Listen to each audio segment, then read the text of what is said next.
السلام عليكم. أجرى وزير السكن والعمران والمدينة محمد طارق بن العريبي بالجزائر العاصمة اجتماعا مع إطارات القطاع لتقييم سير المشاريع خلال الثلاث الأول من السنة الجارية 2023 وتحديد رزنامة التوزيع والانطلاق في المشاريع السكنية المرتقب تسليمها يوم 5 جويلية المقبل، وهو الموعد الذي ينتظر أن يشهد عملية كبيرة لتوزيع السكنات عبر التراب الوطني.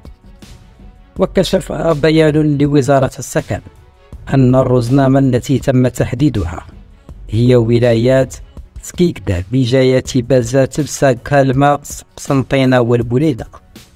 وخلال الاجتماع الذي تم بقاعة المحاضرات للبنك الوطني للإسكان تم النظر عن كثب في البرنامج المسطر للولايات،